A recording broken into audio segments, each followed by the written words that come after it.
Hey everybody, it's Professor Malat, and today I want to talk about using the Points of View Reference Center, which is a resource that is part of the EBSCOhost database. And depending on your institution, you'll access that in different ways. So, since I teach for the University of Cincinnati and we have an embedded library resources in our English classes, I'm going to show how I do that for my classes. So, if you click on library resources, and access the databases. And again, you can access your library database however your personal library does it. If we go here and I click on P and I scroll down, I clicked on O.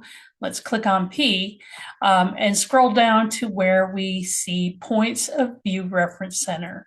So, of course, you'll have to log on using your university credentials, your institutional credentials. And once you're into the database, then you'll see what I'm talking about here. So, as you can tell, it's connected with EBSCOhost, and it's this thing called Explora. So we have Points of View Reference Center, and this is a very useful database, a very useful resource if you are going to be writing some kind of argumentative or persuasive essay in any of your classes. It doesn't have to be an English class, but this is a good place if you want to explore topics. So they have a variety of topics. Here we have all debate topics. So that would be from past debate. I think like the National Debate Society has all of their past topics there. But then you can see things like censorship, citizens' rights, civics, so on and so forth. And it goes through a whole bunch of different, we have national high school debate, but we also have different debate topics. And of course, they also have popular topics here at the top. So again, we have video games, fake news, cell phones in school, death penalty, wolves in US parks, so on and so forth. And you can also scroll through several of those things. So let's take a look at censorship as a topic, a possible topic.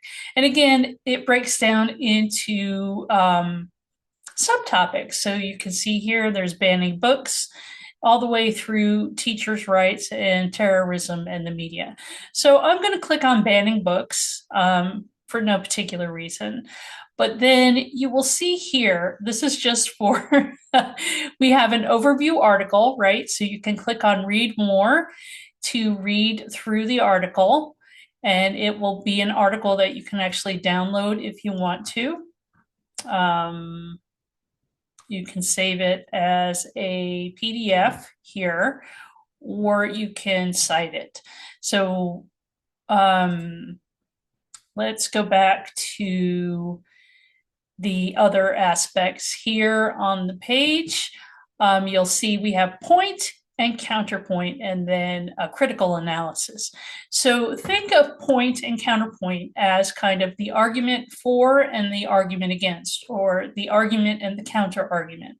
So again, this comes in really handy when you want to understand both sides of a particular issue before you figure out which side you agree with most. So we'll take a look at point. Book censorship is an attack on the freedom of the press. So again, it opens up for an article, opens up to an article that you can read. And I want to show you these tabs here, these little icons at the top of the page. We have a bookmark icon for saving the item. And then we have a little quotation marks for citing the article. We have a little folder with a plus on it to add to your project. There is an arrow so that you can share it to other people. There is also a downward pointing arrow for downloading, and then a printer icon if you want to print out the article. There are also icons for translation, the table of contents, publication contents, as well as you can listen to the article itself.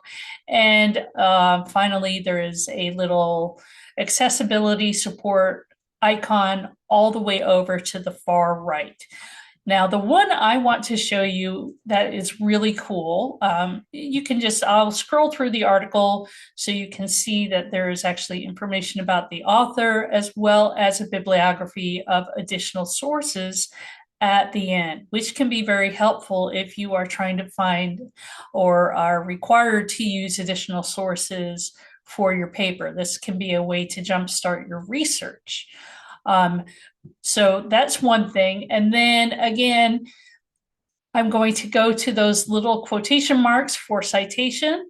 If you click on the icon, it opens up in a little additional window, and you can either copy the citation or copy to the clipboard. You can even export the citation if you use a software like EasyBib, RefWorks, EndNote, or exported in RIS format. So if you're familiar with any of those tools like Mendeley, ProCite, Zotero, you can also export it in that format.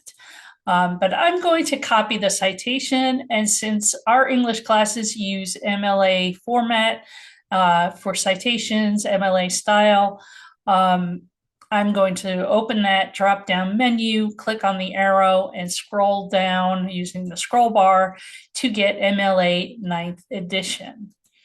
Once I click on that, I see that I have a properly formatted citation, so I can just simply copy that to my clipboard, and then I can go to my word processing software, whether that's Word or Google Docs or some other kind of software, Mac Pages, right? Depending on what operating system you're using and what is the most popular software for word processing. And then you just simply copy that into your works cited. So that is a really easy shortcut for grabbing a citation from Points of View Reference Center.